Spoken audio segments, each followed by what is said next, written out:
Hello, ladies and gentlemen. How you are doing? This is Kishan Singh, and I have cleared CDS 3 out of 3 times, and I'm here to help you in your CDS preparation. So आज हम अपने polity का next lecture देखेंगे, जिसमें हम पढ़ेंगे parliament. Parliament, ठीक है। तो पार्लियामेंट जो है, ठीक है, उसमें काफ़ी सारी चीज़ें हैं, ठीक है, जिस जहाँ से एग्जाम में पूछा जाता है। तो प्रोबेबली जो पार्लियामेंट मैं आपको पढ़ाऊंगा, ठीक है, वो आई गेस 2 या 3 वीडियो में हो पाएगा, ठीक है। एक वीडियो में अगर मैं बना के डाल दूंगा तो वो बहुत लंबी वीडियो हो जाएगी, तो आप फिर मतलब थोड़ा सा ज़्यादा प्रेशर लगेगा, ठीक है। बस प्रेशर को सॉर्ट करने के लिए पढ़ना उतना ही पड़ेगा, ऑल्दो बट स्टिल मैं 2-3 वीडियो में करके डाल दूंगा। ऑलराइट, ठीक है। तो शुरू करते हैं। देखो, पार्लियामेंट आता है आपका पार्ट 5 में। पहली बात तो ये, पार्ट 5 में आता है आपका पार्लियामेंट। आर्टिकल कहाँ से कहाँ तक आते हैं? आर्टिकल आते हैं 79 से लेकर 122 तक। 79 से लेकर 122 तक, ऑलराइट, ठीक है। फिर देखो, जो आपकी यूनियन गवर्नमेंट है, यूनियन गवर्नमेंट या आपकी सेंट्रल गवर्नमेंट है, ठीक है, उसका लेजिस्लेटिव ऑर्गन होता है ये। लेजिस्लेटिव ऑर्गन यानी कि लॉ मेकिंग ऑर्गन होता है आपका पार्लियामेंट।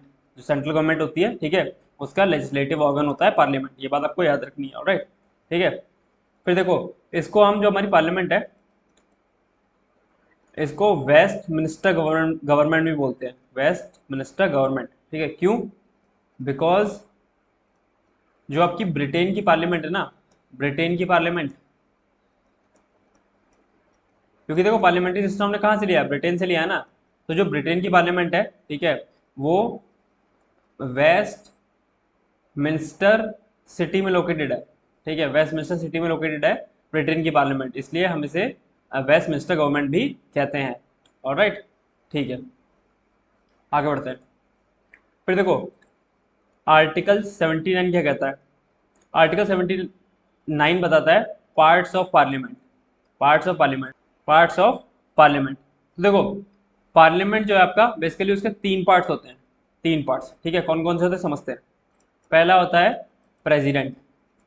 प्रेसिडेंट, ठीक है। अब कुछ बच्चे सोच रहे होंगे कि आपने तो बोला था कि प्रेसिडेंट जो होता है वो किसी भी हाउस का मेंबर नहीं होता है। तो वो बात ठीक है, वो अपनी जगह ठीक है कि वो किसी भी हाउस का मेंबर नहीं होगा, बट पार्ट होना किसी चीज़ का और किसी चीज़ का मेंबर होना में, मेंबर होने में, दोनों में अंतर है, ठीक है। तो ये बात कंफ्यूज नहीं होना है। अगर कहीं पर लिखा हो कि president is the part of parliament, ठीक है, वो बात बिल्कुल सही है। लेकिन अगर कहें president is the member of any house of parliament, तो वो बात गलत है, ठीक है। फिर देखो, दूसरा क्या है? दूसरा, आपको पता है कि 2 हाउस होते हैं इसमें, ठीक है, लोकसभा और राज्यसभा, ठीक है। तो लोकसभा, ठीक है। तो देखो, लोकसभा को और क्या क्या कहते हैं आपके सीडीएस में, वो अक्सर नाम घुमा के पूछ लेता है, ठीक है। अक्सर नाम घुमा के पूछेगा, लोकसभा की जगह लोकसभा का कोई दूसरा नाम दे देगा। तो देखो, लोकसभा के और क्या क्या नाम होते हैं? लोकसभा होता है एक तो, दूसरा होता है house of people. House of people. तो जब बेसिकली हमने अडॉप्ट किया था, ठीक है, ब्रिटेन से पार्लियामेंट्री फॉर्म ऑफ गवर्नमेंट, तो उस टाइम हमने हाउस ऑफ पीपल ही नाम यूज़ किया था, ठीक है। उस टाइम हम हाउस ऑफ पीपल नाम यूज़ करते थे, ऑलराइट। फिर आता है आपका इसमें फर्स्ट चैम्बर। इसे फर्स्ट चैम्बर भी कहते हैं, फर्स्ट चैम्बर। और क्या नाम होता है इसका? लोअर हाउस और पॉपुलर हाउस। पॉपुलर हाउस, तो ये तो नाम होते हैं आपकी लोकसभा के। तो अगर आपसे पेपर में नाम बदल के पूछे तो आप कर पाओगे। दूसरा फिर आता है आपका राज्यसभा। राज्यसभा, जब हमने पार्लियामेंट्री सिस्टम लिया तो राज्यसभा का नाम क्या था? Council of states. Council of states, ठीक है। इसको हम क्या कहते हैं? इसको हम सेकंड चैम्बर कहते हैं। सेकंड चैम्बर, ठीक है। और इसको हम कहते हैं अपर हाउस। अपर हाउस, ठीक है। और इसको हम कहते हैं house of elders. House of elders, ठीक है, ऑलराइट। तो देखो, जो हमने हिंदी वाले नाम अडॉप्ट किए थे ना अपनी लोकसभा और राज्यसभा के, वो कब कब अडॉप्ट किए थे? वो अडॉप्ट किए थे हमने 1954 में। Adopted Hindi names of Lok Sabha and Rajya Sabha, ठीक है। जो आपका हाउस ऑफ पीपल और काउंसिल ऑफ स्टेट्स पहले यूज करते थे, 1954 में उनके हमने हिंदी नाम अडॉप्ट कर लिए, जो कि लोकसभा और राज्यसभा रखे गए, ऑलराइट। फिर आर्टिकल 79 में बात हो गई। अब आता है आर्टिकल 80। आर्टिकल 80 क्या बताता है? आर्टिकल 80 बताता है कंपोजिशन ऑफ राज्यसभा। ठीक है, कंपोजिशन ऑफ राज्यसभा। तो देखो राज्यसभा में मैक्सिमम मेंबर्स कितने हो सकते हैं राज्यसभा में? ये होते हैं आपके 250 मेंबर्स जो हैं आपके मैक्सिमम मेंबर्स हो सकते हैं राज्यसभा के। ठीक है, इसमें से आपके 238, ठीक है, 238 आपके कौन से मेंबर होंगे? Elected members. ठीक है, और 12 कौन से होंगे? 12 वो होंगे, मैंने आपको बता रखा है, जो प्रेसिडेंट नॉमिनेट करता था राज्यसभा में 12 मेंबर्स, ये 12 मेंबर्स नॉमिनेटेड वाले होंगे।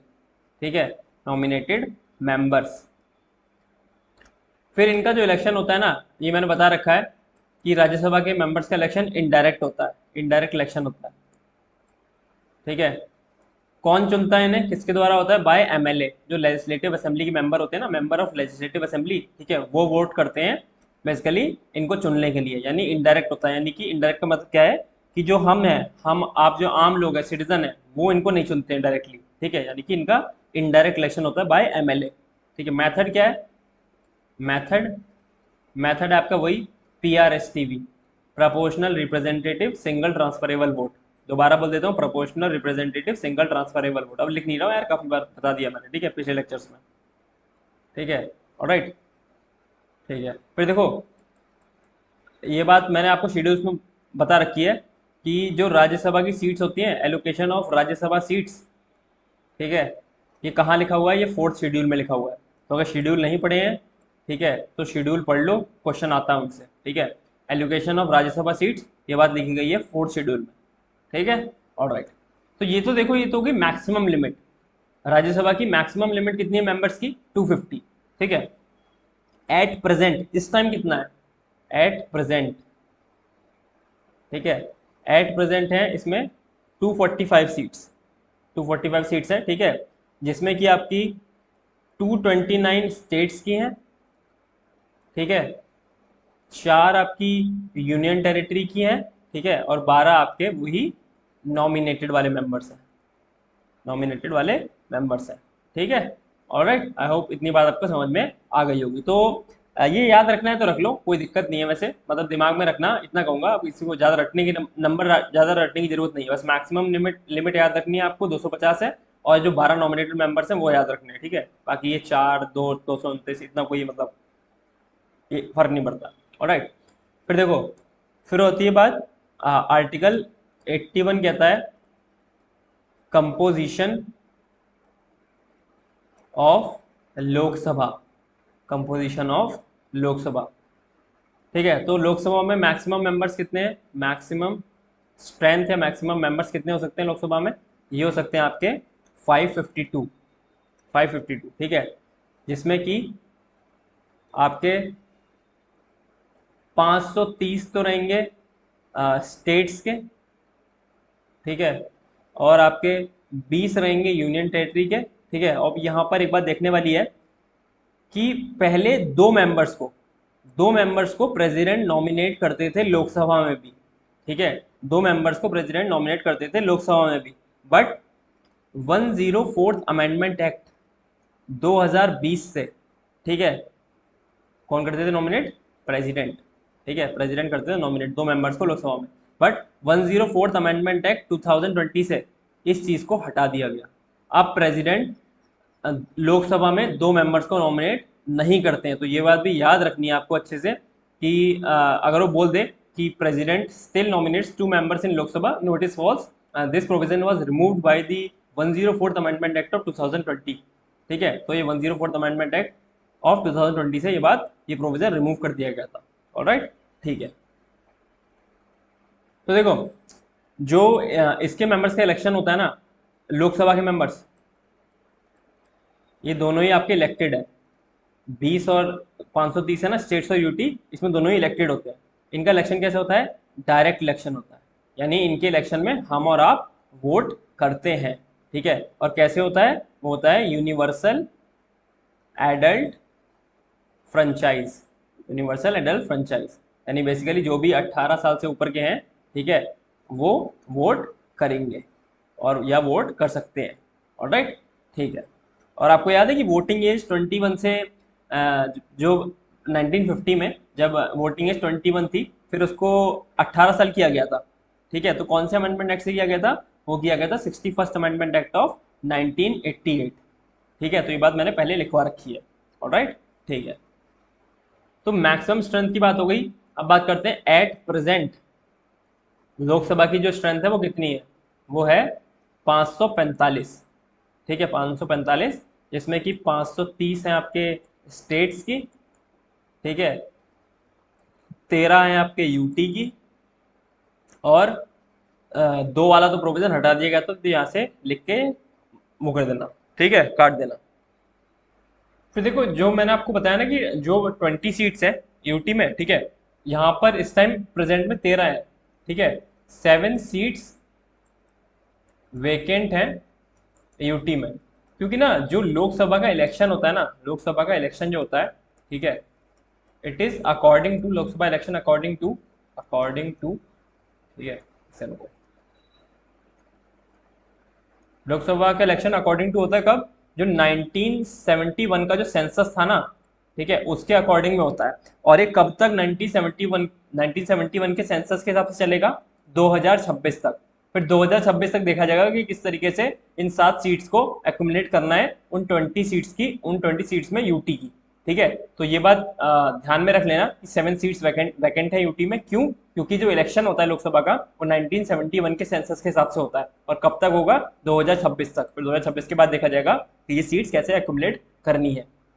ठीक है, एक बात और देख लो यहाँ पर, रिजर्व सीट्स कितनी है लोकसभा में? तो रिजर्व सीट्स एससी के लिए है 84 और एसटी के लिए है 47।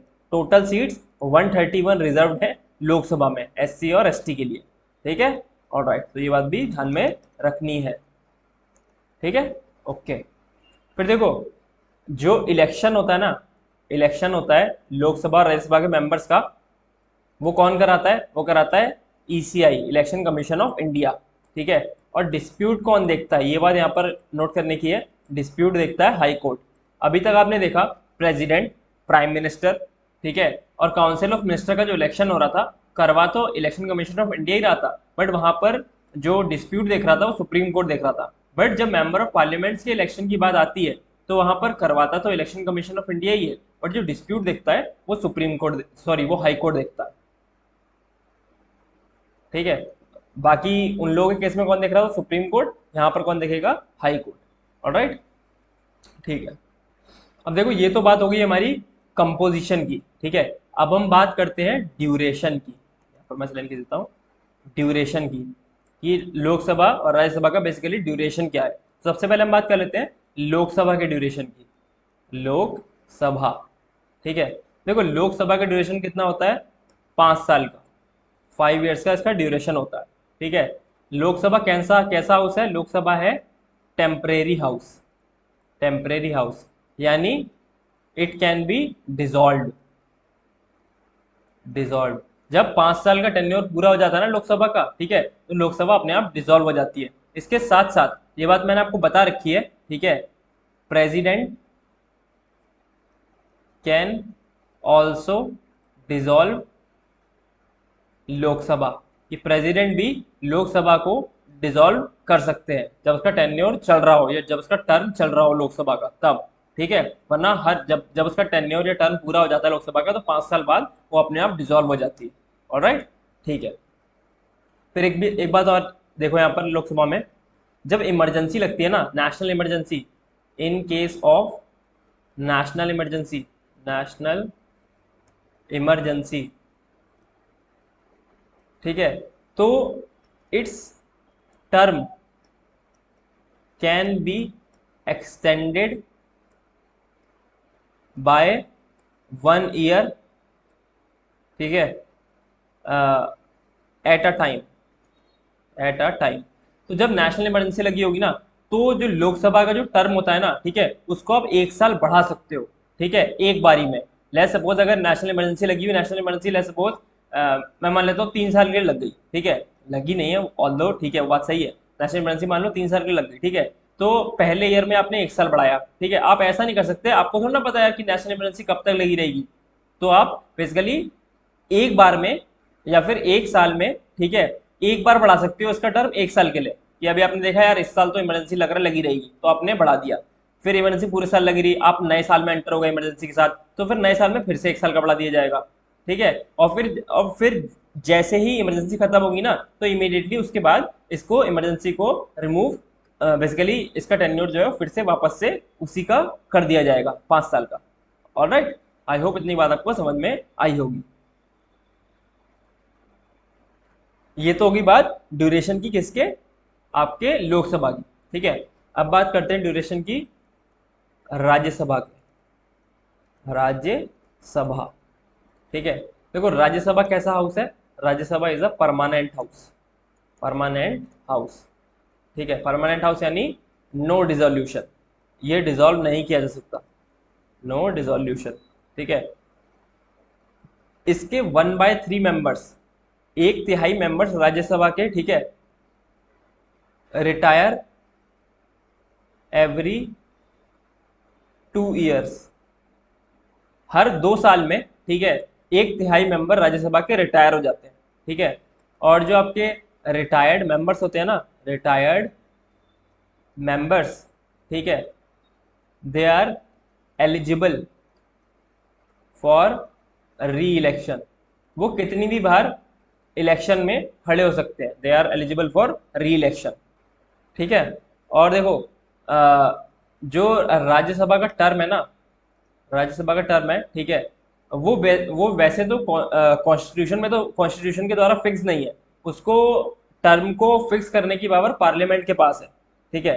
तो यानी देखो पहली बात तो 6 साल का टर्म है इसका, ठीक है। और किसने फिक्स किया इसे, फिक्स्ड बाय पार्लियामेंट, पार्लियामेंट ने इसको फिक्स कर रखा है 6 साल के लिए, ठीक है। ऑलराइट, ठीक। अब ये तो हो गया हमारी ड्यूरेशन की बात। अब बात करते हैं क्वालिफिकेशन की। कलर चेंज कर लेते हैं, बहुत देर से रेड रेड हो गया, अब ग्रीन लेते हैं, ठीक है। क्वालिफिकेशन की बात करते हैं, क्वालिफिकेशन। ऑलराइट, पहली क्वालिफिकेशन क्या होना चाहिए, अगर आपको मेंबर ऑफ पार्लियामेंट बनना है किसी बंदे को, सिटीजन ऑफ इंडिया होना चाहिए, सिटीजन ऑफ इंडिया होना चाहिए, पहली बात, ठीक है साहब। दूसरी बात, मिनिमम एज कितनी होनी चाहिए, मिनिमम एज अगर आप लोकसभा में जा रहे हो तो 25 साल होनी चाहिए, 25 ईयर्स। और अगर आप राज्यसभा का मेंबर बनना चाहते हो, मिनिमम एज आपकी 30 साल होनी चाहिए, 30 ईयर्स, ठीक है। और बाकी सर्टेन क्वालिफिकेशन होनी चाहिए, ठीक है, जो पार्लियामेंट ने बेसिकली फिक्स की हो। ये तो बेसिक क्वालिफिकेशंस हो गई, ठीक है। And certain qualifications fixed by parliament, और कुछ जो पार्लियामेंट फिक्स करी क्वालिफिकेशन, उसे भी इनको क्वालिफाई करना होगा, पार्लियामेंट, ठीक है। फिर देखो इनकी जो ओथ होगी ना, ओथ, ओथ कौन दिलाएगा मेंबर ऑफ पार्लियामेंट को, बाय प्रेसिडेंट,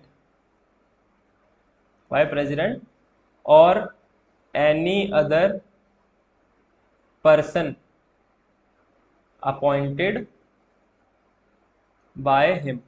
या तो प्रेसिडेंट ओथ दिलाएगा या फिर प्रेसिडेंट किसी पर्सन को अपॉइंट कर देगा इन मेंबर्स को ओथ दिलाने के लिए, ठीक है। तो ये तो हो गई आपकी क्वालिफिकेशन। अब देखो किस तरीके से एक मेंबर ऑफ पार्लियामेंट की सीट खाली हो जाती है, वैकेशन ऑफ सीट्स, ठीक है। तो देखो सबसे पहला इसमें क्या आता है, डबल मेंबरशिप, डबल मेंबरशिप। अगर कोई बंदा, ठीक है, जो आपका इलेक्ट हुआ है, ठीक है, या बेसिकली नॉमिनेट भी हुआ है, ठीक है, किसी हाउस के लिए, ठीक है, लोकसभा या राज्यसभा में, अगर वो दोनों हाउस की मेंबरशिप ले लेगा ना, ठीक है, अगर वो दोनों हाउस की मेंबरशिप ले लेगा तो वो बेसिकली डिस्क्वालीफाई कर दिया जाएगा, यानी उसे उसकी सीट से हटा दिया जाएगा, उसकी सीट खाली हो जाएगी, ठीक है। फिर वो मेंबर ऑफ पार्लियामेंट नहीं रहेगा, ठीक है। तो डबल मेंबरशिप अगर कोई ले ले तो उसकी सीट खाली हो जाएगी, उसे क्विट करना पड़ेगा, निकाल दिया जाएगा उसको मेंबर ऑफ पार्लियामेंट के पद से, ठीक है।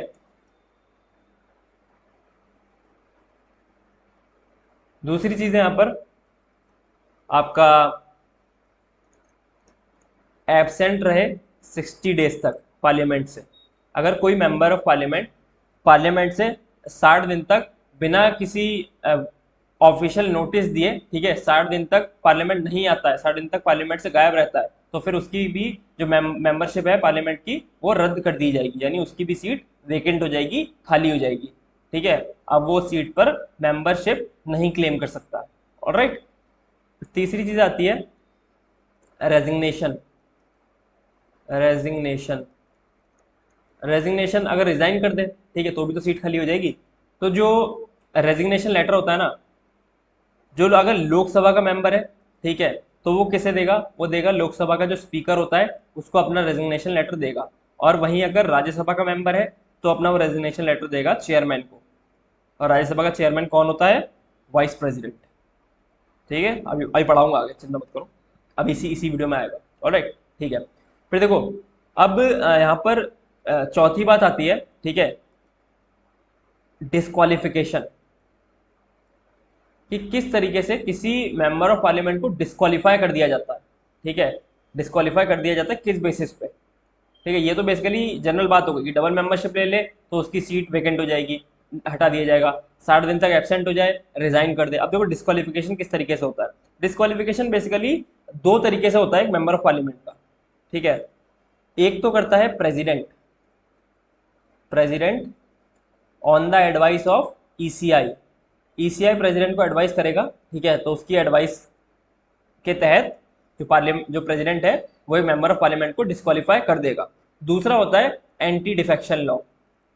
एंटी डिफेक्शन लॉ, अगर किसी बंदे के खिलाफ एंटी डिफेक्शन लॉ आ जाता है, ठीक है, तो भी उसको डिस्क्वालीफाई कर दिया जाता है। ठीक है, तो एक तो डिस्क्वालिफिकेशन कर रहा है प्रेसिडेंट, जो एंटी डिफेक्शन लॉ होगा ना उसके अंडर में कौन रिमूव करेगा उस बंदे को, ये कौन डिस्क्वालीफाई करेगा, प्रिसाइडिंग ऑफिसर्स। प्रिसाइडिंग ऑफिसर्स या प्रिसाइडिंग ऑफिसर। लोकसभा के मेंबर का अगर डिस्क्वालिफिकेशन हो रहा है एंटी डिफेक्शन लॉ के तहत, ठीक है, तो उसे कौन रिमूव करेगा, स्पीकर। स्पीकर रिमूव करेगा, ठीक है, डिस्क्वालीफाई करेगा। और वहीं अगर राज्यसभा में हो रहा है तो फिर उसे, राज्यसभा के मेंबर का हो रहा है तो उसे चेयरमैन डिस्क्वालीफाई करेगा। ठीक है, अब देखो यहां पर आते हैं कंडीशंस। पहला केस लेते हैं, केस 1। प्रेसिडेंट कब डिस्क्वालीफाई करेगा, क्या क्या ग्राउंड्स होंगे जिनके बेसिस पे प्रेसिडेंट जो है एक मेंबर ऑफ पार्लियामेंट को डिस्क्वालीफाई करेगा। ठीक है, देखो पहला है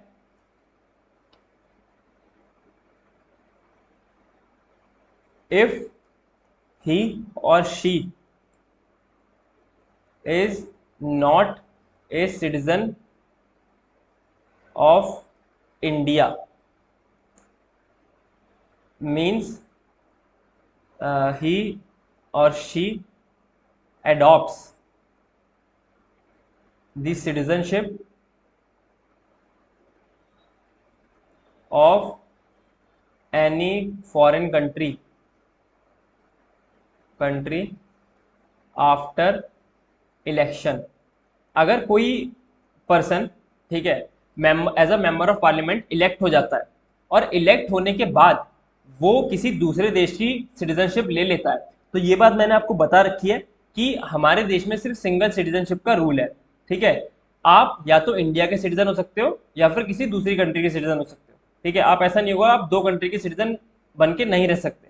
तो अगर कोई बंदा किसी फॉरेन कंट्री की सिटीजनशिप लेता है तो उसकी इंडिया की सिटीजनशिप अपने आप चली जाएगी, उसकी इंडिया की सिटीजनशिप छिन जाएगी। और पहली कंडीशन मैंने आपको बताई थी मेंबर ऑफ पार्लियामेंट बनने के लिए कि वो सिटीजन ऑफ इंडिया होना चाहिए। तो जब बंदा सिटीजन ऑफ इंडिया ही नहीं रहा तो मेंबर ऑफ पार्लियामेंट क्या ही रहेगा, तो प्रेसिडेंट उसको, ऐसे बंदे को रिमूव कर देते हैं। ऑलराइट, फिर देखो दूसरी चीज है आपका अनसाउंड माइंड। अनसाउंड माइंड यानी कि वो इस हालत में ना रहे कि वो मेंबर ऑफ पार्लियामेंट बनने के लायक हो, मतलब पागल हो जाए आप कह सकते हैं एक तरीके से, उसकी दिमागी संतुलन बिगड़ जाए, तो ऐसे बंदे को भी हम जो प्रेसिडेंट है, ठीक है, वो डिस्क्वालीफाई कर देगा। ठीक है, फिर तीसरा है आपका होल्ड ऑफिस ऑफ प्रॉफिट, यानी किसी कोई लाभ के पद को होल्ड करे, किसी भी ऑफिस ऑफ प्रॉफिट को होल्ड करे तो भी जो है उसको प्रेसिडेंट डिस्क्वालीफाई कर देगा। ऑलराइट, तो ये तो हो गया हमारा पहला केस। अब आता है केस नंबर 2, ठीक है, जहां पर प्रिसाइडिंग ऑफिसर हैं जो आपके लोकसभा राज्यसभा के, वो डिस्क्वालीफाई करते हैं मेंबर को। ठीक है, तो देखो जो मेंबर ऑफ पार्लियामेंट है, member of parliament resigns voluntarily from elected party। ठीक है, देखो एक मेंबर ऑफ पार्लियामेंट जिस पार्टी से इलेक्ट हुआ है, जिस पार्टी से इलेक्शन जीता है, ठीक है, वो उस पार्टी से वॉलंटरीली रिजाइन कर दे कि भैया मुझे इस पार्टी का सदस्य नहीं रहना है। ठीक है, तो मैम जो प्रिसाइडिंग ऑफिसर है, ठीक है, अगर लोकसभा में बंदा ऐसा कर रहा है तो फिर आपका स्पीकर, और अगर राज्यसभा में बंदा ऐसा कर रहा है तो फिर चेयरमैन, ठीक है, उसको डिस्क्वालीफाई कर देंगे। ठीक है, उसका रेजिग्नेशन एक्सेप्ट कर लेंगे और उसको डिस्क्वालीफाई कर देंगे। ठीक है, अगर कोई बंदा जिस पार्टी से जीता है, जीत के आया इलेक्शन पार्लियामेंट में, उसी पार्टी से वॉलंटरली रिजाइन करे, ठीक है, ये देखा जाएगा कि कहीं किसी के दबाव में तो रिजाइन नहीं कर रहा है। अगर पूरी तरीके से पाया जाता है कि खुद अपनी स्वेच्छा से वॉलंटरली रिजाइन कर रहा है, तो फिर मेंबर तो जो है आपके प्रिसाइडिंग ऑफिसर उसको डिस्क्वालीफाई कर देंगे। ठीक है, फिर देखो जो मेंबर ऑफ पार्लियामेंट है, ठीक है, एब्सटेन्स फ्रॉम वोटिंग और वोट्स अगेंस्ट द पार्टी। तो जिस पार्टी से अगर बंदा चुन के आया हुआ है मेंबर ऑफ पार्लियामेंट बन के, ठीक है, वो कोई पार्टी ले सपोज कोई डिसीजन लेती है, ठीक है, तो उस डिसीजन के अगेंस्ट में वोट कर दे। ठीक है, उस डिसीजन के अगेंस्ट में वोट कर दे पार्टी के द्वारा लिए हुए, या फिर वोट करने से मना कर दे कि भले मेरी पार्टी का डिसीजन है पर मैं वोट नहीं करूंगा, तो उस केस में भी presiding officer member of parliament को डिस्क्वालीफाई कर देंगे। ठीक है, फिर तीसरी चीज है अगर कोई इंडिपेंडेंट कैंडिडेट है, इंडिपेंडेंट कैंडिडेट, ठीक है, जॉइंस पार्टी। अगर कोई इंडिपेंडेंट कैंडिडेट चुन के आया है as a member of parliament, ठीक है, और वो जब मेंबर ऑफ पार्लियामेंट इलेक्ट हो जाए उसके बाद कोई पार्टी ज्वाइन कर ले, ठीक है, जो इंडिपेंडेंट कैंडिडेट है वो इंडिपेंडेंट ही रहेगा। ठीक है, वो पार्टी ज्वाइन नहीं कर सकता। अगर वो पार्टी ज्वाइन करता है तो प्रिसाइडिंग ऑफिसर उसको डिस्क्वालीफाई कर देंगे। ठीक है, फिर चौथी कंडीशन है आपके जो नॉमिनेटेड कैंडिडेट होते हैं ना, नॉमिनेटेड कैंडिडेट, ठीक है, nominate candidate joins party after 6 months. तो जो नॉमिनेटेड कैंडिडेट्स होते हैं ना, ठीक है, उनको 6 मंथ्स के अंदर कोई भी पॉलिटिकल पार्टी ज्वाइन करनी होती है। अगर वो 6 मंथ के बाद, ये जो टेन्योर होता है 6 मंथ का टर्म होता है, इसकी एक्सपायरी के बाद अगर वो पार्टी को ज्वाइन करते हैं, ठीक है, तो जो क्या बोलते हैं उनको जो प्रिसाइडिंग ऑफिसर होता है वो डिस्क्वालीफाई कर देगा। ऑलराइट, 6 महीने के अंदर पॉलिटिकल पार्टी ज्वाइन करनी है नॉमिनेटेड कैंडिडेट्स को। अगर ज्वाइन नहीं करते हैं उसके बाद ज्वाइन करते 6 महीने के बाद, ठीक है, तो फिर प्रिसाइडिंग ऑफिसर उनको डिस्क्वालीफाई कर देगा। ठीक है, ऑलराइट, तो ये बात हुई आपके डिस्क्वालिफिकेशन की, किस तरीके से डिस्क्वालीफाई हो सकता है ए मेंबर ऑफ पार्लियामेंट। अब हम बात करेंगे presiding officer of Lok Sabha, presiding officers of Lok Sabha की। ठीक है, देखो लोकसभा के 2 प्रिसाइडिंग ऑफिसर होते हैं। जो टॉप मोस्ट हेड होता है वो होता है स्पीकर, ठीक है, और होता है आपका एक डेप्यूटी स्पीकर, एक स्पीकर और एक डेप्यूटी स्पीकर। ठीक है, तो देखो जो आपका स्पीकर होता है, यहाँ पर कलर चेंज करते हैं पहले, टेक इट ब्लू। ठीक है, आपका जो स्पीकर होता है ना, ठीक है, उसका जो इलेक्शन होता है, election by members of Lok Sabha, यानी जो मेंबर्स ऑफ लोकसभा है, ठीक है, वो उसको इलेक्ट करते हैं स्पीकर को। ठीक है, हेड ऑफ लोकसभा होता है, ये जो स्पीकर होता है वो लोकसभा का हेड होगा। ठीक है, मेंबर ऑफ लोकसभा होता है, मेंबर ऑफ लोकसभा, ठीक है, ये अपना रेजिग्नेशन लेटर किसे देगा, रेजिग्नेशन लेटर देता है अपना डेप्यूटी स्पीकर को, डेप्यूटी स्पीकर को अपना ये रेजिग्नेशन लेटर देगा। ठीक है, और ये बात याद रखनी है कि जो स्पीकर होता है लोकसभा का, उसकी कोई भी ओथ नहीं होती है, तो नो ओथ। तो इस तरीके से आपसे पूछ सकता है कि जैसे स्टेटमेंट लिख के देगा, ठीक है, जैसे बहुत सारे स्टेटमेंट आते हैं ना सीटीएस में, स्टेटमेंट के फॉर्म में आता है अब तो क्वेश्चन, ठीक है, तो उसमें लिख के दे देगा कि स्पीकर स्वेयर्स ओथ, ठीक है, इन प्रेजेंस ऑफ प्रेसिडेंट। ठीक है, तो बात गलत है क्योंकि उसकी कोई ओथ ही नहीं होती है, तो क्या प्रेसिडेंट, ठीक है, कोई भी उसकी ओथ नहीं होती है। और ये बात, एक बात यहां पर और लिखना, president decides the date of election of speaker. President decide करता है डेट ऑफ इलेक्शन स्पीकर के। ठीक है, ऑल राइट। फिर देखो, जब लेट्स सपोज किसी बात पे, ठीक है, किसी चीज के ऊपर लोकसभा में डिस्कशन चल रहा है, ठीक है, तो उसमें ऑब्वियसली बात है वोटिंग होगी। ठीक है, उसमें वोटिंग होगी। तो अगर किसी भी टॉपिक पर वोटिंग होती है, किसी भी चीज पर वोटिंग होती है लोकसभा में, ठीक है, और अगर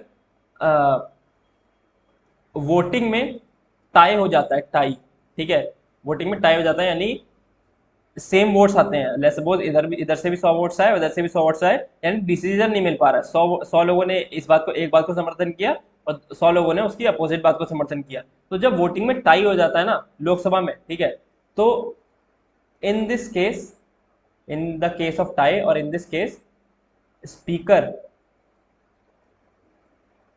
votes in second instance, second instance. ठीक है, अब देखो, अगर टाई हो गया है ना, तो अब स्पीकर के पास एक वोट रहेगा, ठीक है, सेकंड इंस्टांस में वोट करने के लिए। अब टाई हो चुका है, अब जो स्पीकर है वो जिस जिस भी तरफ वोट दे देगा, ठीक है, वहां पर एक मेजोरिटी मिल जाएगी, मेजोरिटी। ठीक है, यहां पर लिख देता हूं मैं, in this case speaker votes in second instance, ठीक है, so achieve a majority in either side, in either side. तो बेसिकली जो आपका डिसीजन है ना, वो अटकेगा नहीं, वो हॉल्ट नहीं होगा। जब टाई हो गया तो स्पीकर आएगा, अपना एक वोट जिस भी तरफ उसे देना होगा, जिस भी पार्टी के साइड या जिस भी डिसीजन वाली पार्टी के साइड उसको देना होगा, पार्टी मतलब इन द सेंस जो लोग एक बात का समर्थन कर रहे हैं और दूसरे लोग दूसरी बात का समर्थन कर रहे हैं, तो उसे जिसके साथ भी वोट देना होगा वो वोट दे देगा। जैसे वोट दे देगा तो लेट्स वो इसको दे दिया, तो यहाँ पर मेजोरिटी आ गई, यानी कि इनकी बात मान ली जाएगी। ठीक है, इनका डिसीजन मान लिया जाएगा। ठीक है, तो ये बात याद रखना कि वोट, जब वोटिंग में टाई हो जाता है ना, टाई, ठीक है, टाई हो जाएगा, तब जो स्पीकर है वो सेकंड इंस्टांस में वोटिंग करेगा। ठीक है, सेकंड इंस्टांस में वोट करता है speaker.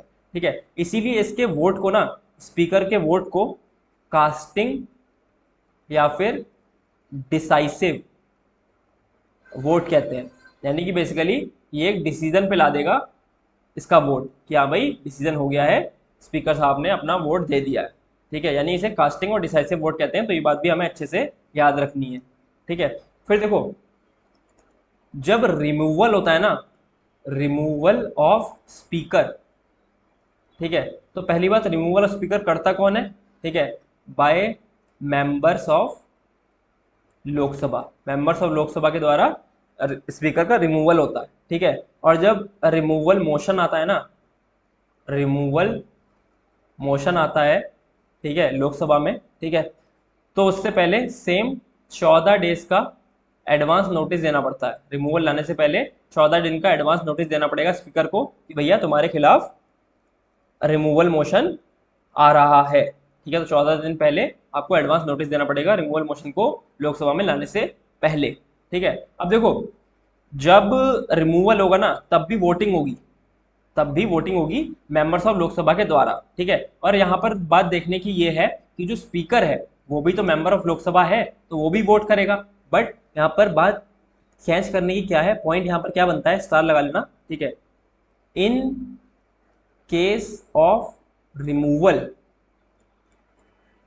Speaker votes in first instance. देखो, फर्स्ट इंस्टांस में क्यों वोटिंग करेगा, क्योंकि यार अगर सेकंड इंस्टांस में वोटिंग की बात आ गई और टाई हो गया तो जब टाई, अगर मान लो टाई हो गया है, ठीक है, तो आएगा वो कह देगा भाई जो कह रहे हैं कि रिमूव नहीं होना चाहिए उनके उनके साथ में वोट दे देगा, यानी वो रिमूव नहीं होगा, यानी रिमूवल के केस में उसे पहली बार में ही वोट देना पड़ेगा। ठीक है, तो यानी उसके पास बचने का तरीका नहीं हो सकता सेकंड इंस्टांस वाला यहाँ पर। ठीक है, उसे पहली इंस्टांस में वोट देना पड़ेगा जिससे कि बिल्कुल फेयर रिमूवल हो सके आपके स्पीकर का। ठीक है, एक फेयर डिसीजन आए कि उसको रिमूव करना है या नहीं करना है, उसके पास कोई पावर ना रह जाए अपने रिमूवर को लेके। ऑलराइट, ठीक है। फिर यहाँ पर हम बात कर लेते हैं पावर्स की, पावर्स ऑफ लोकसभा स्पीकर, कि लोकसभा स्पीकर के पास क्या क्या पावर होती है। ठीक है, देखो पहली पावर होती है ही मेंटेन्स डेकोरम, वो डेकोरम को मेंटेन करके रखता है। ठीक है, डेकोरम कह सकते हो आप एक तरीके से डिसिप्लिन अमंग मेंबर्स, जो एक वो होती है ना, क्या बोलते हैं, एक क्या कहते हैं उसको हिंदी में यार, सभा की गरिमा को बना के रखता है। ठीक है, मतलब यार मतलब ऐसे भी वर्ड होता है सभा की गरिमा, मतलब एक तरीके से जो डिसिप्लिन होता है ना, कि बेसिकली हल्ला मचाने लगते हैं, लड़ाई होने लगती है, देखा होगा आपने कभी कभी लोकसभा में। ठीक है, तो वो उसके लिए डेकोरम को मेंटेन करता है, डिसिप्लिन को मेंटेन करता है अमंग मेंबर्स। ठीक है, दूसरी चीज है एडजर्नमेंट। ठीक है, एडजर्नमेंट कर सकता है, एडजर्नमेंट यानी कि सस्पेंड। ठीक है, to suspend the sitting slash meeting, अगर कोई सिटिंग या मीटिंग हो रही है लोकसभा में, ठीक है, तो वो उस मीटिंग को सस्पेंड भी कर सकता है। कब सस्पेंड कर सकता है? In case of no quorum, in case of no quorum. तो कोरम कितना होता है? कोरम बेसिकली एक मिनिमम नंबर ऑफ मेंबर्स होते हैं जो कि मीटिंग को करने के लिए, किसी भी सिटिंग या मीटिंग को करने के लिए चाहिए होते हैं। तो लोकसभा में कोरम कितना होता है? 1/10 मेंबर्स। ठीक है, ऑफ टोटल स्ट्रेंथ। तो बेसिकली किसी भी मीटिंग को करने के लिए, किसी भी सिटिंग को करने के लिए जितनी भी टोटल स्ट्रेंथ है लोकसभा की, उसके 1/10 मेंबर्स चाहिए होते हैं। तो अगर 1/10 मेंबर्स भी किसी मीटिंग या सिटिंग में नहीं आते हैं ना, तो जो लोकसभा का स्पीकर है वो उस मीटिंग को सस्पेंड कर सकता है। बोलेगा यार बंदे हैं नहीं, कद्दू मगर वो मीटिंग, हटाओ इसको, सस्पेंड कर दो, वो सस्पेंड कर सकता है। सस्पेंड यानी वर्ड यूज होता है यहाँ पर एडजर्नमेंट, एडजर्न कर सकता है, सस्पेंड कर सकता है। ऑलराइट, ठीक है। फिर आती है आपकी थर्ड पावर। देखो जब मैंने बताया था कि अगर टाई हो जाता है किसी वोटिंग के केस में, ठीक है, तो वहां पर उसका जो वोट होता है वो कास्टिंग और डिसाइसिव वोट, यानी वो कास्टिंग और डिसाइसिव वोट, किसी टॉपिक पर अगर टाई हो जाता है तो वहां पर वो डिसाइसिव वोट या फिर कास्टिंग वोट देता है। तो ये इसकी एक पावर हो गई। ठीक है, फिर आता है आपका जॉइंट सिटिंग। जो आपकी जॉइंट सेटिंग होती है, अभी आप पढ़ोगे आगे जॉइंट सेटिंग क्या होती है। जॉइंट सेटिंग का हेड होता है। ठीक है, जब भी किसी बेसिकली बिल को लेकर, ठीक है, डेडलॉक की कंडीशन आ जाती है, कोई भी नतीजा नहीं निकल रहा होता है, तो प्रेसिडेंट एक मीटिंग बुलाते हैं, दोनों हाउसेस को साथ में बिठाते हैं, लोकसभा और राज्यसभा को। तो जब दोनों हाउसेस साथ में बैठते हैं ना, ठीक है, और सिटिंग या मीटिंग करते हैं, तो उस टाइम उस मीटिंग का हेड कौन होता है? उस टाइम उस सिटिंग का हेड होता है आपका लोकसभा का स्पीकर। अब यह पढ़ोगे आगे जाके, मैंने बता दिया। ठीक है, तो ज्वाइंट सिटिंग का हेड होता है ये। और फिफ्थ है आपका decides whether a bill is money bill और नॉट। ठीक है, डिसाइड करता है कि एक बिल मनी बिल है या नहीं है। ये बात मैंने आपको बता रखी है पहले भी, कि ये पावर सिर्फ लोकसभा के स्पीकर के पास होती है, कि वो डिसाइड कर सकता है कि एक जो बिल आया है बेसिकली लोकसभा में, वो मनी बिल है या नहीं है। और ये बात भी पता होगी कि जो मनी बिल है वो सिर्फ लोकसभा में ही इंट्रोड्यूस होता है। ठीक है, ऑलराइट। फिर आती है सिक्स बात बोल रहा हूँ, सिक्स पावर। ठीक है, he appoints chairman of all parliamentary committees of Lok Sabha. अभी आप इसके बाद पढ़ोगे, जब मैं पार्लियामेंट खत्म कर दूंगा उसके बाद आपके आएंगी कुछ पार्लियामेंट्री कमिटीज। ठीक है, तो हम देखेंगे कि ये पार्लियामेंट्री कमिटीज जो होती है ना लोकसभा की, उसके जो चेयरमैन होते हैं उनको भी लोकसभा का स्पीकर ही अपॉइंट करता है। ठीक है, ऑल राइट। तो ये तो आपकी बात हो गई स्पीकर की लोकसभा के। अब बात करते हैं लोकसभा के डेप्यूटी स्पीकर की। डेप्यूटी स्पीकर की, ठीक है। तो डेप्यूटी स्पीकर का इलेक्शन कैसे होता है? Same, election by members of Lok Sabha. Lok Sabha के मेंबर्स के द्वारा ही डेप्यूटी स्पीकर का भी इलेक्शन किया जाता है। ये भी मेंबर ऑफ लोकसभा होता है, deputy speaker member of Lok Sabha. ठीक है, ये अपना रेजिग्नेशन लेटर किसको देता है? रेजिग्नेशन लेटर, ये अपना रेजिग्नेशन लेटर देता है स्पीकर को। आपस में ही लगे पड़े हैं। स्पीकर अपना रेजिग्नेशन लेटर दे देगा डेप्यूटी स्पीकर को, बोले ये लो हम जा रहे हैं छोड़ के। ठीक है, जब डेप्यूटी स्पीकर छोड़ के जाएगा तो स्पीकर को देगा, बोले अब हम जा रहे हैं छोड़ के। ठीक है, तो रेजिग्नेशन लेटर अपना ये स्पीकर को देता है। ऑलराइट, नो ओथ, ये बात फिर से याद रखनी है कि डेप्यूटी स्पीकर की भी कोई भी ओथ नहीं होती है। ठीक है, रिमूवल कैसे होता है इसका? Removal by members of Lok Sabha, same उसी की तरह स्पीकर की तरह लोकसभा के, सॉरी हाँ, लोकसभा के मेंबर्स ही इसको रिमूव करते हैं, मेंबर्स ऑफ लोकसभा। ठीक है, फिर यहाँ पर एक चीज देखो, बात एक साल लगा लेना इस पे। जब स्पीकर ना, जब आपका स्पीकर एब्सेंट होगा ना, जिस टाइम स्पीकर प्रेजेंट नहीं होगा लोकसभा में, ठीक है, देन उस time deputy speaker works as speaker. तो उस टाइम, जिस टाइम स्पीकर प्रेजेंट नहीं होगा लोकसभा में, उस टाइम डेप्यूटी स्पीकर स्पीकर की तरह काम करेगा। तो जितनी भी पावर उस टाइम स्पीकर के पास होती है, वो सारी पावर डेप्यूटी स्पीकर के पास आ जाएंगी। ठीक है, otherwise otherwise in normal condition, ठीक है, जब स्पीकर प्रेजेंट होगा, तो जब नॉर्मल कंडीशन होगी स्पीकर प्रेजेंट होगा, ठीक है, तो उस time otherwise in normal condition ही works as a member of Lok Sabha. ठीक है, तो जिस टाइम स्पीकर प्रेजेंट होता है, तो उस टाइम जो डेप्यूटी स्पीकर होता है वो सिंपली एक लोकसभा के मेंबर की तरह वर्क करता है। ऑलराइट, ठीक है। फिर देखो, अगर लोकसभा का स्पीकर एब्सेंट है तो डेप्यूटी स्पीकर स्पीकर की तरह काम करता है। If both speaker and deputy speaker are absent, then member of panel, एक पैनल होता है, ठीक है, एक पैनल होता है 10 मेंबर्स का, 10 मेंबर्स का एक पैनल होता है। ठीक है, तो उसमें से कोई एक member, then member of panel works as head. तो लोकसभा के हेड की तरह पैनल का कोई भी एक मेंबर काम करेगा। 10 मेंबर्स का पैनल होता है, ठीक है, और इस पैनल, ये बेसिकली जो लोकसभा के मेंबर्स होते हैं, ठीक है, उन्हीं में से 10 लोगों को बेसिकली पैनल का मेंबर चुन लिया जाता है। ठीक है, और इन 10 मेंबर्स को नॉमिनेट कौन करता है? As a member of panel nominated by Lok Sabha का स्पीकर। जो लोकसभा का आपका स्पीकर है, वो लोकसभा के 10 मेंबर्स को as a member of panel के रूप में नॉमिनेट करता है।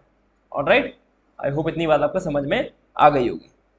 ठीक है, ओके। यहाँ पर कलर चेंज कर लेते हैं, फिर से आप क्या लेंगे? हम लेंगे ब्राउन। फिर एक चीज आता है यहाँ पर, एक चीज क्या है, एक बंदा आता है speaker pro tem. Speaker pro tem, PROTEM, speaker pro tem, pro tem. ठीक है, स्पीकर प्रोटेम।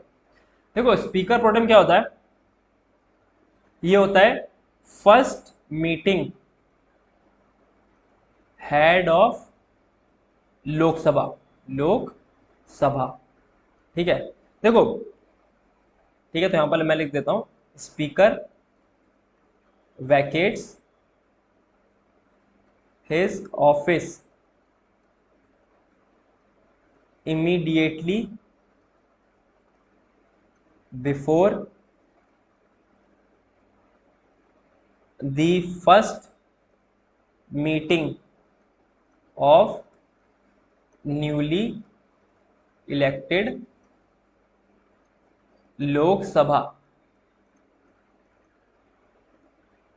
ठीक है, जब बेसिकली जो न्यूली इलेक्टेड लोकसभा है, ठीक है, न्यूली इलेक्टेड लोकसभा है, उसकी फर्स्ट मीटिंग होने वाली होती है ना, तो उसकी फर्स्ट मीटिंग से जस्ट पहले, उसके फर्स्ट मीटिंग से जस्ट पहले जो स्पीकर है, ठीक है, स्पीकर जो रहेगा, देखो जब लोकसभा डिसॉल्व हो जाती है ना, ठीक है, तो उस टाइम पर स्पीकर अपनी पोस्ट नहीं छोड़ता है, स्पीकर उस टाइम अपनी पोस्ट वैकेट नहीं करता है। वो अपनी पोस्ट वैकेट कब करेगा? जब न्यूली इलेक्टेड, जब एक लोकसभा दोबारा से इलेक्ट हो जाएगी, जब न्यूली इलेक्टेड लोकसभा आएगी, ठीक है, और उसकी जब फर्स्ट मीटिंग होने वाली होगी ना लोकसभा की, उससे जस्ट पहले स्पीकर अपने ऑफिस को छोड़ेगा। ठीक है, अब देखो यहां पर स्पीकर ने अपना ऑफिस छोड़ा, ठीक है, और उसके और स्पीकर अपना ऑफिस छोड़ा है, और न्यू स्पीकर के अपॉइंट होने के बीच में, ओल्ड स्पीकर के ऑफिस को छोड़ने के टाइम पे, ठीक है, और न्यू स्पीकर के अपॉइंट होने के टाइम के बीच में सर्टेन गैप रहेगा। ठीक है, सर्टेन गैप रहेगा। उस टाइम पर स्पीकर प्रोटेम आता है। ठीक है, उस टाइम पर स्पीकर प्रोटेम आता है। ठीक है, तो जब तो ये होता है first meeting head of Lok Sabha. जब न्यूली इलेक्टेड लोकसभा की फर्स्ट मीटिंग होगी ना, ये उसका हेड होता है। ठीक है, इसको अपॉइंट कौन करता है? इसको अपॉइंट करते हैं प्रेसिडेंट साहब। अपॉइंटमेंट बाय प्रेसिडेंट, इसको अपॉइंट करते हैं प्रेसिडेंट साहब। ठीक है, ये एक टेम्परेरी ऑफिस होता है, टेम्परेरी ऑफिस। ठीक है, टेम्परेरी ऑफिस होता है, और कब तक काम करेगा? Work until new speaker is elected. ठीक है, और इसका काम क्या होता है? इस प्रोटेम स्पीकर का काम क्या होता है? प्रेसिडेंट इसको अपॉइंट करता है, किस लिए? ठीक है, to administer oath to newly elected members of Lok Sabha. तो ये newly elected members of Lok Sabha को ओथ दिलाता है। ठीक है, प्रोटेम स्पीकर। तो pro tem speaker first meeting head of Lok Sabha होता है। ठीक है, अपॉइंट कौन करते हैं? प्रेसिडेंट करते हैं। टेम्परेरी ऑफिस होता है, कब तक रहेगा? Work until new speaker is elected. ठीक है, और इसका काम क्या होता है? To administer oath to the newly elected members of Lok Sabha. I hope आपको इतनी बात समझ में आ गई होगी। अब बात हम करते हैं, ये तो बात हो गई हमारे प्रिसाइडिंग ऑफिसर और लोकसभा। अब आते हैं प्रिसाइडिंग ऑफिसर्स ऑफ राज्यसभा। ठीक है, देखो राज्यसभा के दो प्रिसाइडिंग ऑफिसर होते हैं, एक होता है आपका चेयरमैन और दूसरे होते हैं आपके डेप्यूटी चेयरमैन। Deputy chairman. ठीक है, तो पहले हम बात करते हैं यहाँ पर चेयरमैन की। देखो चेयरमैन कौन होता है राज्यसभा का? वाइस प्रेसिडेंट साहब। ये मैंने आपको बता रखी है पहले बात, वाइस प्रेसिडेंट साहब होते हैं। और कैसे होते हैं? Ex officio chairman. Ex officio chairman का मतलब मैंने पहले ही बता रखा है, फिर भी रिपीट कर देता हूं यहाँ पर। एक्स ऑफिशियो चेयरमैन का मतलब है बिकॉज ऑफ पोस्ट। वो राज्यसभा के चेयरमैन इसलिए हैं क्योंकि वो वाइस प्रेसिडेंट है। अगर वो वाइस प्रेसिडेंट नहीं रहेंगे तो वो राज्यसभा के चेयरमैन भी नहीं रहेंगे। ठीक है, तो एक्स ऑफिशियल चेयरमैन का मतलब ये है कि वो वाइस प्रेसिडेंट है, इसलिए राज्यसभा के चेयरमैन हैं। ठीक है, नॉट वाइस वर्सा। ऑलराइट, ठीक है। Not a member of Rajya Sabha. Rajya Sabha के मेंबर नहीं होते वाइस प्रेसिडेंट, ये बात मैंने बता रखी है। क्वालिफाइड होते हैं to be elected as member of Rajya Sabha, but member नहीं होते राज्यसभा के। ठीक है, और क्या बोलते हैं? अगर टाई हो जाएगा, ठीक है, voting in case of tie, तो टाई के केस में ये सेकेंड इंस्टांस में वोटिंग करते हैं। ठीक है, तो ये बात सेम स्पीकर की तरह है कि वोटिंग के केस में, सॉरी टाई के केस में ये सेकेंड इंस्टांस में वोटिंग करेंगे। ठीक है, ऑलराइट। और इनका जो रिमूवल है वो मैं आपको पहले ही पढ़ा चुका हूँ कि जब मैंने वाइस प्रेसिडेंट पढ़ाया था तो मैंने उसमें रिमूवल पढ़ाया था आपको। ऑलराइट, ठीक है। ठीक है, और ये अपना रेजिग्नेशन लेटर किसे देते हैं? रेजिग्नेशन लेटर, ये अपना रेजिग्नेशन लेटर देते हैं प्रेसिडेंट को। तो ये बात याद रखने की है, जो प्रिसाइडिंग ऑफिसर्स होते हैं लोकसभा के, तो लोकसभा के प्रिसाइडिंग ऑफिसर्स आपस में ही अपना रेजिग्नेशन लेटर देते हैं। स्पीकर देता है अपना रेजिग्नेशन लेटर डेप्यूटी स्पीकर को, और डेप्यूटी स्पीकर देता है अपना रेजिग्नेशन लेटर स्पीकर को। बट यहाँ पर बात याद रखने की है, क्योंकि राज्यसभा के चेयरमैन वाइस प्रेसिडेंट है, वाइस प्रेसिडेंट और वो चेयरमैन इसलिए है क्योंकि वो वाइस प्रेसिडेंट है, ठीक है। और इसी के साथ साथ ये भी बात हमें पता है कि वो मेंबर ऑफ राज्यसभा नहीं है, ठीक है, और वो अपना रेजिग्नेशन लेटर प्रेसिडेंट को देते हैं, ठीक है। तो ये इस बात में कंफ्यूज मत होना, यहाँ पर फंसाने की कोशिश करेगा कि प्रिसाइडिंग ऑफिसर ऑफ राज्यसभा, ठीक है, gives his resignation letter to deputy chairman, या फिर chairman of Rajya Sabha gives his resignation to deputy chairman, नहीं, वो वाइस प्रेसिडेंट है भाई साहब, वाइस प्रेसिडेंट है, वाइस प्रेसिडेंट प्रेसिडेंट को देगा अपना रेजिग्नेशन लेटर। तो ये बात आपने यहाँ पर स्टार लगा लेना रेजिग्नेशन वाली बात पे, कंफ्यूज हो जाओगे पेपर में अगर नहीं पढ़ोगे तो, ठीक है। और राइटी, बस सब खत्म ही है ये वाली वीडियो ये वाला पार्ट पार्लियामेंट का, ठीक है। फिर बात करते हैं हम डेप्यूटी चेयरमैन की। डेप्यूटी चेयरमैन, ठीक है। डेप्यूटी चेयरमैन का इलेक्शन कैसे होता है? इलेक्शन कौन करता है? Election by members of Rajya Sabha, ठीक है। और मेंबर होता है राज्यसभा का डेप्यूटी चेयरमैन, मेंबर होगा राज्यसभा का, ठीक है। रेजिग्नेशन लेटर किसे देगा? रेजिग्नेशन लेटर देगा ये टू चेयरमैन, ठीक है। तो ये बात भी आप याद रखनी है कि जो चेयरमैन है, ठीक है, वो अपना रेजिग्नेशन लेटर प्रेसिडेंट को देता है क्योंकि वो वाइस प्रेसिडेंट है, ठीक है। बट जो आपका डेप्यूटी चेयरमैन है वो अपना रेजिग्नेशन लेटर चेयरमैन को ही देगा, ठीक है। तो ये बात भी यहाँ पर साल लगा लेना कि डेप्यूटी चेयरमैन अपना जो रेजिग्नेशन लेटर है वो चेयरमैन को देगा, जबकि जो चेयरमैन है वो अपना रेजिग्नेशन लेटर प्रेसिडेंट को देगा। प्रेसिडेंट अपना रेजिग्नेशन लेटर किसे देंगे? वाइस प्रेसिडेंट को, और वाइस प्रेसिडेंट कौन है? चेयरमैन है कैसी भूल भुलैया वाली कहानी है, बट स्टिल आई होप आपको समझ में आ गया होगा ये क्या है, ठीक है। ऑलराइट, फिर देखो, अगर चेयरमैन एब्सेंट है, चेयरमैन साहब एब्सेंट है, ठीक है, तो डेप्यूटी चेयरमैन चेयरमैन की तरह काम कर सकता है, डेप्यूटी चेयरमैन चेयरमैन की तरह काम कर सकता है, ठीक है। अगर डेप्यूटी चेयरमैन भी एब्सेंट है, ठीक है, तो वही राज्यसभा में भी पैनल होती है, तो मेंबर ऑफ पैनल जो है वो चेयरमैन की तरह काम कर सकता है। एक मेंबर ऑफ पैनल में से कोई भी एक मेंबर चेयरमैन की तरह काम कर सकता है। ऑलराइट, ठीक है। फिर यहाँ पर एक चीज आती है, पहली बात आती है leader of house. Leader of house कौन होगा? देखो, जो लोकसभा है ना, देखो यहाँ पर हेड और उसमें कंफ्यूज मत होना, हेड और लीडर में कंफ्यूज मत होना। हेड तो आपका लोकसभा का स्पीकर रहेगा, ठीक है, और आपका जो राज्यसभा है, ठीक है, उसका आपका चेयरमैन रहेगा, ठीक है। बट जो लीडर होता है ना, लीडर ऑफ द हाउस, ठीक है, ये बेसिकली आप समझ लो जो रूलिंग पार्टी है, ठीक है, उसमें से होता है। तो leader of the house Lok Sabha कौन होता है? प्राइम मिनिस्टर, प्राइम मिनिस्टर, ठीक है, या फिर पर्सन अपॉइंटेड बाय पीएम, ठीक है। Leader of the house Lok Sabha में प्राइम मिनिस्टर होगा या फिर person appointed by prime minister. वहीं राज्यसभा में, ठीक है, person appointed by PM. Rajya Sabha का जो बेसिकली लीडर होगा, ठीक है, राज्यसभा का लीडर होगा, वो एक ऐसा पर्सन होगा जिसे पीएम अपॉइंट करेंगे, ठीक है। वो कौन होगा? एक मिनिस्टर होगा, minister and A member, a member of Rajya Sabha, minister and a member of Rajya Sabha होगा, ठीक है। ऑलराइट, तो राज्यसभा का लीडर ऑफ द हाउस कौन होगा? Person appointed by PM. Alright, ठीक है। फिर देखो, फिर आता है यहाँ पर एक लीडर ऑफ अपोजिशन, यानी जो अपोजिशन पार्टी का लीडर कौन होगा? अपोजिशन, ठीक है। तो लोकसभा में और राज्यसभा में, ठीक है, दोनों में ही लीडर ऑफ अपोजिशन वो होगा, ठीक है, जो कि बेसिकली आपकी लार्जेस्ट अपोजिशन पार्टी से आएगा, फ्रॉम लार्जेस्ट